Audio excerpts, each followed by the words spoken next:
Video we are diving into the another powerful data structure in Python, that is the dictionary. Basically, a dictionary lets you store the data in the key value pairs, just like the real world dictionaries. Let's explore how to use them. So let's move to our VS Code screen. We will create a file by the name dictionary.py. Here we will do all the things related to dictionary. So basically, what is a dictionary? A dictionary is an unordered mutable set.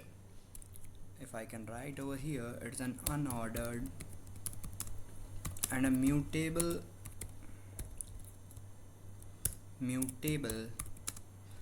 collection of the key value pairs in Python. So it's defined using the curly braces. I think you are well aware about this. So moving ahead with the examples, if I can show you that how to create a dictionary. Let's say we are storing the details of a student. Let's say the student, we are making a variable by the name student equal to, and here we will take his name. Name is basically a name as and let's take age as an input as 20, and let's take branch as an input, and it's so this is basically a basic dictionary. How we can make a dictionary. Student, the type of student variable, if I can print here the type of student, you can easily check what's the type of the student variable. Basically it's a dictionary. You can see here it's a dictionary. And how we can call it a dictionary, because it contains a key value pair. Here you can see the name is a key and its value is Krishna, and here you can see the age is a key and its value is 20. Here you can see branch is a key as and CSC as a value. So what if we print this? If I am printing what is there in the student variable, then what it's going to print? It's going to print the dictionary as it is. You can see over here in the terminal screen. Fine. So moving ahead, how we can access the values using the keys in a dictionary. Let's say I have to check the name of the student. So how I will check the name?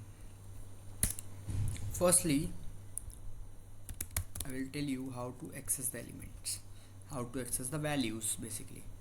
So in order to access the student, then I will write the variable name, the dictionary name, or you can say, and here I will write the key name. The key is name. So it will return me the value. So it will return me the name. Here you can see it returned me the name. Or you can also use the get function over here. How you can use get function? If I want to get the age, then I will use student dot get, and here I can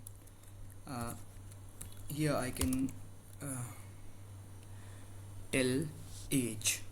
It will return me the age of the person, of the student. If I run this code, here you can see that age has been returned. You can also use get function. Get function is basically used to get the value of the specified key. Okay, we use get to avoid the error if the key doesn't exist. Let's say if I am taking here address, let's say if I am taking address over here, and if I comment out the statement, let's say if I am taking address over here, and you can see that there is no key related there is no key address over here, so it is probably giving me an error. Here you can see it gives me an error, that is key error. But what if I use get method, like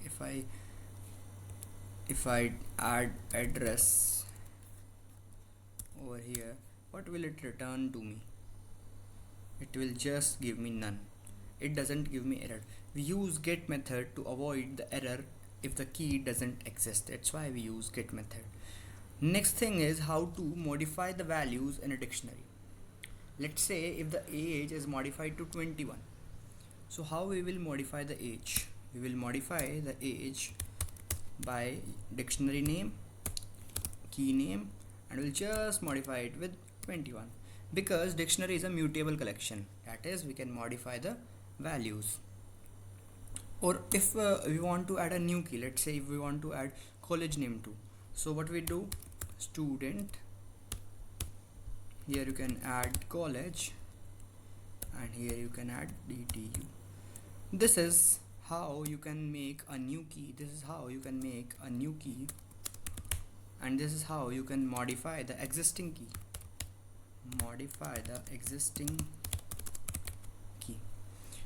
And if I run it, and if I and at last if I'm going to print my dictionary, how is it going to look now? Then it will print, I guess correctly, that name is this, age is modified to 21, and in here you can see one more element has been added, it is college.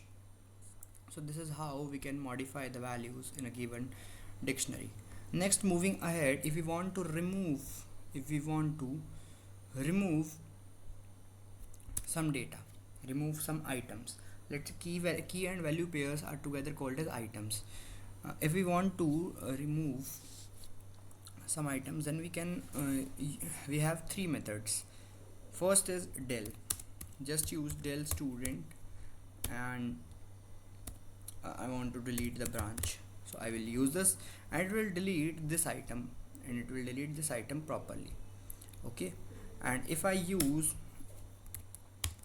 student dot pop age over here, then it will pop out the age item. And the third method in the last one is student dot clear. What this method do, this method clears all the all the items, basically removes everything, it will removes everything from the dictionary. So if I print student over here, if I print student over here again, and if I print student over here again, then you can see the difference. Here in the first printing I have dropped branch item, you can't see branch over here. In the second one I have dropped age item, and in the third one it removes everything, it returned me the empty dictionary. Here you can see. So there are three methods to remove the items from a dictionary. Basically, these are the basic operations of a dictionary, and apart from that, if we want to get all the values and all the keys, and or you can say if we want to get all the items of the dictionary, so how we will get it? There are three methods. Like if I want to get all the keys, then this function will return me all the keys, it will return all keys. And if I use student dot values, it will return all values. And if I use student dot items, it will return me both key value pair, you can say returns key value pair, Let's see by running it. Here you can see I haven't printed anything over here. If I just use print statement, print over here, then it will print it, because we can't see the output unless until we print it.